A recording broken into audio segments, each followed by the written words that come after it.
नमस्कार, मैं प्रिया। आज है 3 सितंबर। जानते हैं बिहार की 25 बड़ी खबरों को। बिहार में कोविड-19 प्रभावितों की संख्या पहुंची 1,40,000 के पार। बिहार में कोविड-19 प्रभावितों की संख्या लगातार बढ़ती जा रही है। स्वास्थ्य विभाग की तरफ से साझा की गई जानकारी के अनुसार बिहार में बीते दिन पिछले 24 घंटे में कुल मिलाकर 1969 नए मामलों की पुष्टि की गई है, जिसके बाद प्रभावितों की कुल संख्या 1,40,234 पर पहुंच गई है। अगर हम प्रभावित जिलों की संख्या की बात करें तो अररिया में 176, अरवल में 22, औरंगाबाद में 42, बांका में 39, बेगूसराय में 44, भागलपुर में 55, भोजपुर में 54, बक्सर में 26, दरभंगा में 31, पूर्वी चंपारण में 83, गया में 49, गोपालगंज में 47, जमुई में 34, जहानाबाद में 30, कैमूर में 15, कटिहार में 44, खगड़िया में 25, किशनगंज में 93, लखीसराय में 13, मधेपुरा में 32, मधुबनी में 116, मुंगेर में 40, मुजफ्फरपुर में 76, नालंदा में 25, नवादा में 15, पटना में 225, पूर्णिया में 91, रोहतास में 58, सहरसा में 71, समस्तीपुर में 40, सारण में 47, शेखपुरा में 9, शिवहर में 16, सीतामढ़ी में 37, सिवान में 35, सुपौल में 35, वैशाली में 18, पूर्वी चंपारण में 54। वहीं ठीक होने वाले मरीजों की संख्या में भी लगातार बढ़ोतरी देखी जा रही है। स्वास्थ्य विभाग की तरफ से बीते शाम 4 बजे तक जारी किए गए अपडेट के अनुसार कुल मिलाकर 1,23,404 मरीज ठीक हो चुके हैं। वहीं 722 लोगों की जान जा चुकी है। जदयू लाइव वेब पोर्टल हुआ लॉन्च। आगामी विधानसभा चुनाव से पहले जदयू ने अपना डिजिटल प्लेटफॉर्म बीते दिन लॉन्च कर दिया है, जिसके तहत जदयू ने डिजिटल प्लेटफॉर्म jdulive.com आधिकारिक रूप से लॉन्च किया है, जिसके बाद देश के किसी राजनीतिक दल का यह पहला डिजिटल पोर्टल होने वाला है, जिसके जरिए बड़ी वर्चुअल रैलियों से लेकर छोटी सार्वजनिक और प्राइवेट वीडियो मीटिंग का आयोजन करवाया जाएगा, जिसके बाद मुख्यमंत्री नीतीश कुमार 7 सितंबर को पहली बार वर्चुअल रैली से इसका संबोधन करने वाले हैं। बिहार में 215 करोड़ रुपए से दुरुस्त किया जाएगा राजधानी पटना समेत 8 जिलों की सड़कों को। पटना सहित राज्य के 8 जिलों की 12 सड़कें दुरुस्त होने वाली हैं, जिसके लिए 215.19 करोड़ रुपए खर्च किए जाएंगे। पथ निर्माण विभाग की निविदा समिति ने इस पैसे की मंजूरी दे दी है। स्वीकृति योजना के तहत लगभग 138 किलोमीटर सड़कों का कायाकल्प किया जाएगा। पथ निर्माण मंत्री नंदकिशोर यादव ने इस बात की जानकारी दी है और बताया है कि योजनाओं की स्वीकृति प्रदान की है। इसमें पटना के अलावा बक्सर, खगड़िया, मधेपुरा, मुजफ्फरपुर, भागलपुर, जहानाबाद शामिल है। बीपीएससी के असिस्टेंट प्रोफेसर और एचओडी के पदों पर निकाली गई रिक्तियां। बिहार लोक सेवा आयोग ने बिहार सरकार के इंजीनियरिंग और पॉलिटेक्निक कॉलेज और अलग अलग विभाग में लेक्चरर, असिस्टेंट प्रोफेसर, एचओडी के पदों पर रिक्तियों के लिए आवेदन आमंत्रित किए हैं, जिसके लिए कुल मिलाकर 724 पदों पर भर्तियां होनी है। जिसके बाद इच्छुक और योग्य उम्मीदवार बीपीएससी की आधिकारिक वेबसाइट bpsc.bis.nic.in पर ऑनलाइन रजिस्टर कर आवेदन कर सकते हैं। ध्यान रहे, अलग अलग पदों के लिए अलग अलग तारीख जारी की गई है, जिसकी पूरी जानकारी आपको आधिकारिक वेबसाइट पर मिल जाएगी। बिहार में बाढ़ से हुए नुकसान का जायजा लेने बीते दिन पहुंची 6 सदस्यीय केंद्रीय टीम। बिहार में बाढ़ से हुए नुकसान का जायजा लेने के लिए बीते दिन केंद्रीय सरकार की तरफ से 6 सदस्यीय टीम बिहार भेज दी गई थी, जो कि 4 सितंबर तक बिहार में रहकर प्रभावित जिलों का दौरा करने वाली है। यह टीम बिहार में हुए नुकसान का जायजा लेगी। गृह मंत्रालय के संयुक्त सचिव पीयूष गोयल के नेतृत्व में बिहार पहुंच गई इस 6 सदस्यीय टीम को आपदा प्रबंधन विभाग के साथ बैठक भी करने वाली है। जानकारों की माने तो टीम कई मंत्रालय के अधिकारी शामिल है, जिसमें कृषि मंत्रालय के वीरेंद्र सिन्हा का नाम भी शामिल है, जो पटना में ही चावल अनुसंधान केंद्र में पदस्थापित है। आपको बता दें, टीम की इच्छा है के अनुसार उन्हें जिले का दौरा करवाया जाएगा। लालू से मिलने बिना अनुमति रांची पहुंचना विधायक को पड़ा महंगा। चुनावी रणनीति बनाने के लिए लालू यादव ने रांची में ही दरबार लगा रखी है। ऐसे में वहां के प्रशासन पर भी लगातार बिहार सरकार की तरफ से कई सवाल उठाए गए हैं। गया के बाराचट्टी में राजद विधायक क्षमता देवी बीते दिन अचानक से बिना बताए उनसे मिलने पहुंच गई थी, जिसके बाद झारखंड प्रशासन की तरफ से उन्हें क्वारंटाइन कर दिया गया है। रांची के ADM law and order Akhilesh Sinha ने बताया है कि बिना अनुमति के वहां रांची पहुंची थी, इसीलिए उन्हें क्वारंटाइन किया गया है। हालांकि राजद के रांची में चल रहे जनता दरबार पर लगातार सवाल उठाए जा रहे हैं। 20 जोड़ी स्पेशल लोकल ट्रेन के बाद 4 सितंबर से 8 इंटरसिटी ट्रेन चलाने का हुआ फैसला। 20 जोड़ी स्पेशल लोकल ट्रेन चलाने के बाद 4 सितंबर से 8 इंटरसिटी ट्रेन चलाने का फैसला ईस्ट सेंट्रल रेलवे की तरफ से लिया गया है। मिली जानकारी के अनुसार जेईई मेंस और नीट के परीक्षार्थियों की सहूलियत को ध्यान में रखते हुए सेंटर पर पहुंचाने के लिए ट्रांसपोर्टेशन को लेकर लगातार असमंजस की स्थिति देखने को मिल रही थी, जिसके बाद राज्य सरकार और रेलवे की पहल पर कैंडिडेट की समस्याओं का निदान किया गया है। ईस्ट सेंट्रल रेलवे ने एक तरफ बीते दिन से 20 जोड़ी स्पेशल लोकल ट्रेन की शुरुआत की है, तो वहीं दूसरी तरफ 4 सितंबर से 8 इंटरसिटी एक्सप्रेसवे चलाने का आदेश भी जारी कर दिया गया है। टिकट बंटवारे में तवज्जो नहीं मिलने पर रालोसपा नेता पहुंचे राजद दफ्तर। टिकट बंटवारे को लेकर इस बार फिर से महागठबंधन में रस्साकसी का माहौल साफ तौर पर देखने को मिल रहा है, जिसके तहत महागठबंधन में शामिल राष्ट्रीय लोक समता पार्टी टिकट बंटवारे के मुद्दे को लेकर राजद कार्यालय में देखी गई थी। रालोसपा के कोषाध्यक्ष राजेश यादव के नेतृत्व में गई 2 सदस्यीय टीम राजद के प्रदेश अध्यक्ष जगदानंद सिंह से मुलाकात करने के बाद बीते दिन पहुंची थी। चर्चा है कि राजनीतिक गलियारे में रालोसपा को टिकट बंटवारे में कोई भाव नहीं दिया जा रहा है, जिसके बाद रालोसपा नेता राजद कार्यालय जगदानंद सिंह से मिलने पहुंचे थे। हालांकि बैठक में दोनों पार्टियों के बीच क्या बातचीत हुई, इस बात का खुलासा नहीं हुआ है। आज बिहारी पहचान में हम बात करेंगे आलोक नाथ की। आलोक नाथ एक भारतीय फिल्म अभिनेता और टीवी कलाकार हैं जो मुख्य रूप से हिंदी फिल्मों में नजर आते हैं। उन्हें हिंदी सिनेमा में बाबूजी के नाम से भी पहचाना जाता है। बाबूजी के नाम से मशहूर आलोक नाथ का जन्म 10 जुलाई 1956 को राजधानी पटना में हुआ था। उन्होंने अपने करियर की शुरुआत साल 1982 में फिल्म गांधी से की थी। उन्होंने हिंदी सिनेमा में हर तरह की भूमिका अदा की है। उन्हें सूरज बड़जाती और राजश्री प्रोडक्शन की फिल्म में अच्छे पिता का किरदार निभाने से हिंदी सिनेमा में बेहद प्रसिद्धि मिली है, जिसके परिणाम स्वरूप उन्होंने हम साथ साथ है, कच्ची कली, पेट प्यार और पाप, वो मंजिल तो नहीं, कयामत से कयामत तक समेत कई फिल्मों में काम किया है। पलटी मारने के बाद जीतन राम मांझी के बदले सुर। पूर्व मुख्यमंत्री जीतन राम मांझी बीते दिन एनडीए में शामिल होने का ऐलान कर चुके हैं। हालांकि पहले वो 3 सितंबर को एनडीए में शामिल होने वाले थे, लेकिन अचानक उन्होंने निर्णय बदला और आनंद फानन में प्रेस कॉन्फ्रेंस बुलाकर बीते दिन महागठबंधन छोड़कर एनडीए में शामिल होने का ऐलान कर चुके हैं, जिसके बाद उनके सुर पूरी तरीके से बदले नजर आ रहे हैं। महागठबंधन छोड़ते उन्होंने राजद को निशाने पर लिया है और कहा है कि राजद में भाई भतीजावाद बहुत ज्यादा है। महागठबंधन में रहकर कोऑर्डिनेशन कमेटी बनाने के लिए पहले राजद को कहा और अब राजद ने हमारी मांग नहीं मानी, कोऑर्डिनेशन कमेटी बना नहीं पाए।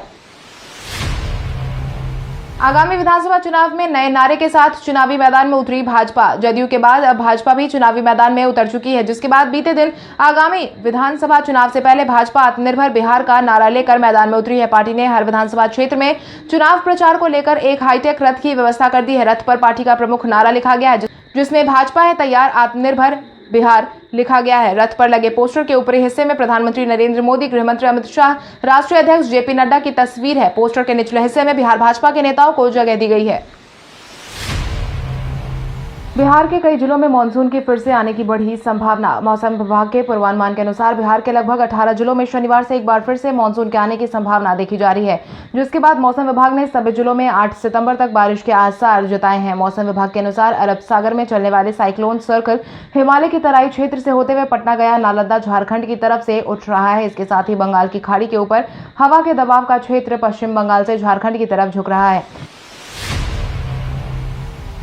प्रवासी मजदूरों को स्थानीय स्तर पर रोजगार देने की मुहिम हुई शुरू। प्रवासी मजदूरों को स्थानीय स्तर पर रोजगार मुहैया करवाने के लिए पटना के डीएम कुमार रवि ने सभी अधिकारियों को दिशा निर्देश जारी कर दिया है, जिसके तहत कुमार रवि की अध्यक्षता में औद्योगिकी के नवप्रवर्तन प्रोत्साहन योजना के तहत जिला चयन समिति की बैठक के दौरान हिंदी भवन स्थित अपने कार्यालय प्रकोष्ठ में बैठक का आयोजन करवाया गया था। बैठक में स्थानीय संसाधन एवं आवश्यकता को ध्यान में रखते हुए paver block, readymade garments, mushroom plant, agro business और हैंडलूम आधारित रोजगार उपलब्ध कराने का निर्णय लिया गया है। सुशांत सिंह राजपूत के पिता ने बिना उनकी सहमति के एसएसआर पर फिल्म नहीं बनाने की कही बात। सुशांत सिंह राजपूत मामले को संभाल रहे वकील विकास सिंह ने इस बात की जानकारी दी है और कहा है कि अब सुशांत पर कोई भी फिल्म तब तक नहीं बनाई जा सकती जब तक उनके पिता और परिवार इस पर सहमति व्यक्त नहीं करते। उन्होंने आगे कहा है कि सुशांत सिंह राजपूत के पिता और बहनों ने फैसला किया है कि बिना उनकी सहमति के सुशांत को ना तो कोई फिल्म या फिर ना कोई सीरियल उनके नाम पर बनाई जाएगी और ना ही कोई किताब लिखी जाएगी। अगर किसी को सुशांत सिंह राजपूत पर फिल्म बनानी है तो पहले उनके पिता और परिवार को स्क्रिप्ट दिखानी होगी। बिहार पुलिस महकमे में फिर हुआ बड़ा फेरबदल। बिहार पुलिस महकमे में बड़ा फेरबदल देखा गया है। पोस्टिंग का इंतजार कर रहे कई पुलिसकर्मी अफसरों को जिले के विभिन्न थानों में नई पोस्टिंग दे दी गई है। बिहार विधानसभा चुनाव को ध्यान में रखते हुए गृह जिले में तैनात 15 दरोगा और 4 जमादार को एसपी ने पुलिस लाइन भेज दिया है। पुलिस अफसरों के फेरबदल की पूरी सूची जारी कर दी गई है। इसके साथ ही 22 दरोगा और 26 एएसआई की भी नई पोस्टिंग की गई है। आईपीएस हरकिशोर राय ने मीडिया से बातचीत के दौरान बताया है कि बिहार विधानसभा चुनाव को ध्यान में रखते हुए पुलिस टीम की नई तैनाती की गई है ताकि चुनाव के दौरान विधि व्यवस्था को बनाकर रखा जा सके। अनलॉक मामले में बिहार पुलिस ने 5 करोड़ से ज्यादा की वसूली। बिहार में कोविड-19 संक्रमण बढ़ता जा रहा है। अनलॉक 3 को सफल बनाने के लिए पुलिस मुख्यालय ने सभी जिला अध्यक्षों को चेकिंग मुहिम चलाने का निर्देश जारी किया था, जिसके बाद 1 अगस्त से अब तक कुल मिलाकर 126 लोगों को सलाखों के पीछे भेजा जा चुका है। इसके साथ ही मिली जानकारी के अनुसार नियमों का पालन नहीं करने वाले लोगों से कुल मिलाकर 5 करोड़ 60 लाख 31,320 फाइन के रूप में वसूला जा चुका है। वहीं मास्क नहीं पहनने वाले लोगों से 50 रुपए फाइन के रूप में लिया जा रहा है, जिसमें सिर्फ बुधवार की बात करें तो उस दिन 1,91,100 रुपए की वसूली की गई है। स्वास्थ्य विभाग के प्रधान सचिव ने किया बड़ा दावा। स्वास्थ्य विभाग के प्रधान सचिव प्रत्यय अमृत ने बीते दिन पश्चिम चंपारण का दौरा करने के दौरान बड़ा दावा किया है, जिसके तहत उन्होंने मेडिकल कॉलेज में बने कोविड-19 आइसोलेशन वार्ड का निरीक्षण किया और बताया है कि बिहार के जन सहयोग से बिहार में जो स्थिति है उसमें जान गंवाने वालों की दर में कमी आई है। रिकवरी दर 1 से 2 दिन में हम देश के नंबर 1 पोजीशन पर आ जाएंगे। संक्रमण के रोकथाम के लिए सरकार सभी विकल्पों पर काम कर रही है। जनता का सहयोग पूरा मिल रहा है। 14 सितंबर से बिहार में होगा चक्का जाम। कोविड-19 के माहौल के बीच बिहार में सड़कों पर चक्का जाम का ऐलान कर दिया गया है। यह ऐलान विभाग ट्रक ओनर एसोसिएशन की तरफ से किया गया है। एसोसिएशन ने साफ तौर पर कहा है कि सूबे बिहार में ट्रकों का चक्का जाम अनिश्चितकालीन समय में होने वाला है, जिसके बाद आने वाले 14 सितंबर 2020 से पूरे बिहार में चक्का जाम की तैयारी की जा रही है। संघ की तरफ से यह भी कहा गया है कि 20 सूत्री मांगों को लेकर ट्रक ओनर अनिश्चितकालीन सड़कों पर उतरने वाले हैं। वहीं संघ ने इस पूरे मामले की जानकारी बिहार सरकार को दे दी है। पटना में बगैर मास्क के घूमने वालों को देना होगा जुर्माना। पटना में बगैर मास्क के घूमने वालों की अब खैर नहीं है। मिली जानकारी के अनुसार सार्वजनिक स्थान हो या फिर गाड़ी, राजधानी के अंदर अब कहीं भी बगैर मास्क के घूमते दिखाई दिए तो आपके खिलाफ सख्ती से पेश आया जा सकता है। इसके लिए खासतौर पर 10 दिनों के लिए एक स्पेशल मुहिम की शुरुआत की जा रही है। स्पेशल ड्राइव के लिए पटना के डिविजनल कमिश्नर संजय कुमार अग्रवाल की तरफ से खास निर्देश भी जारी कर दिया गया है। जारी किए गए निर्देश के अनुसार यह मुहिम 10 दिनों तक चलाई जाएगी, जिसमें ऑटो, बस स्टैंड और बाजार में मौजूदा लोगों पर कड़ी नजर रखी जाएगी। भाड़े के एलईडी और स्मार्ट टीवी से वर्चुअल रैली करेंगे सियासी दल। आगामी विधानसभा चुनाव को ध्यान में रखते हुए निर्वाचन आयोग के निर्देशों को देखते हुए राजनीतिक दलों ने ज्यादा से ज्यादा लोगों तक पहुंच बनाने के लिए एलईडी और स्मार्ट टीवी के जरिए वर्चुअल रैली करने का निर्देश जारी किया है, जिसके बाद अब बिहार में एलईडी और स्मार्ट टीवी की डिमांड बढ़ गई है। सभी राजनीतिक पार्टियां वर्चुअल रैलियों को सेटअप करने की तैयारी में लगी हुई है। साथ ही एजेंसियों को कॉन्ट्रैक्ट दे रही है। कॉन्ट्रैक्ट हासिल करने वाली एजेंसियों ने बिहार में गाँव से ही एलईडी टीवी किराए पर लेकर लगाने का प्रस्ताव दिया है। उप मुख्यमंत्री सुशील कुमार मोदी ने चुनाव के पहले ही लालू ब्रांड का महत्व शून्य होने का किया दावा। उप मुख्यमंत्री सुशील कुमार मोदी ने चुनाव से पहले ही राजद को निशाने पर लिया है, जिसके तहत उन्होंने कहा है कि चुनाव आयोग ने अभी तक बिहार विधानसभा का चुनाव कराने के बारे में कोई स्पष्ट निर्णय नहीं लिया है, लेकिन चुनाव टालने की दलील देने वाली पार्टी और महागठबंधन में अफरा तफरी का माहौल साफ तौर पर देखने को मिल रहा है। लालू प्रसाद यादव की चुनावी ब्रांड वैल्यू शून्य हो चुकी है, इसलिए 5 एमएलसी और 7 विधायक राजनीति उनकी छोड़ चुके हैं।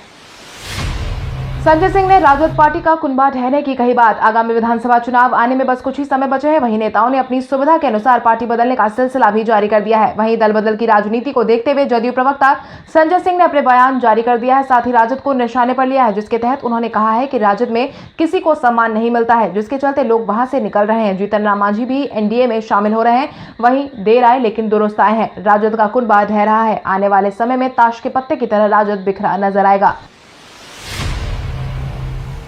पुतुल सिंह बेटी के साथ राजद में जल्द होंगी शामिल। बिहार में चुनाव का आयोजन समय पर करवाया जाना है। वहीं चुनाव की घोषणा भी अब ज्यादा वक्त नहीं रह गया है, जिसके बाद इसी बात को ध्यान में रखते हुए पाला बदलने की राजनीति लगातार जारी है। इसी क्रम में राष्ट्रीय जनता दल में रामा सिंह और पुतुल सिंह के शामिल होने की चर्चा जोर शोर से सुनने में आ रही है। राजद के वरिष्ठ नेता रघुवंश प्रसाद सिंह की नाराजगी के बाद हालांकि रामा सिंह की पार्टी में एंट्री फिलहाल रोक दी गई है। वहीं पुतुल सिंह अपनी बेटी श्रेयसी के साथ बहुत जल्द राजद में शामिल होने वाली है, जिसकी पुष्टि राष्ट्रीय जनता दल के प्रदेश अध्यक्ष जगदानंद सिंह ने ईटीवी भारत से बातचीत के दौरान कही है।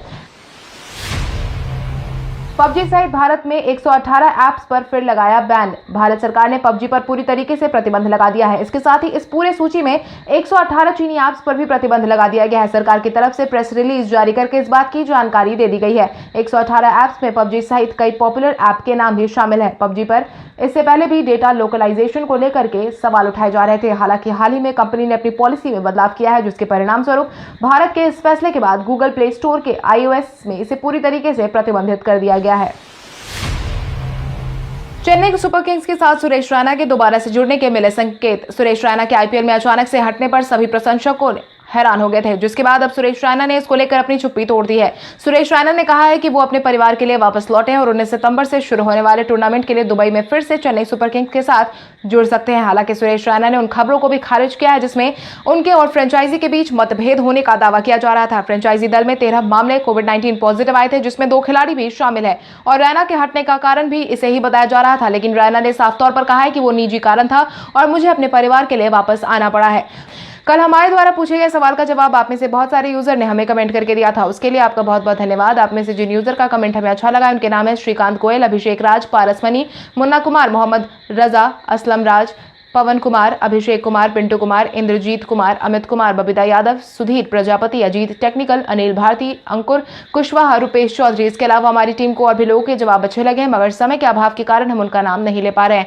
लेकिन आप हमारे सवालों का जवाब देते रहे, हम कल आपका नाम लेने की पूरी कोशिश करेंगे। तो चलिए बढ़ते हैं आज के सवाल की ओर। आज का सवाल कुछ इस प्रकार है, पबजी सहित भारत में 118 ऐप्स पर लगाए गए बैन से आप कितने संतुष्ट हैं? अपने जवाब हमें कमेंट करके जरूर बताएं। इसके साथ ही आज के लिए बस इतना ही। अगर आप ये वीडियो हमारा यूट्यूब पर देख रहे हैं तो हमारे चैनल को सब्सक्राइब करें और बेल आइकन दबाना ना भूलें। और अगर आप ये वीडियो हमारा फेसबुक पर देख रहे हैं तो इस वीडियो को लाइक करें और ज्यादा से ज्यादा शेयर करें। धन्यवाद।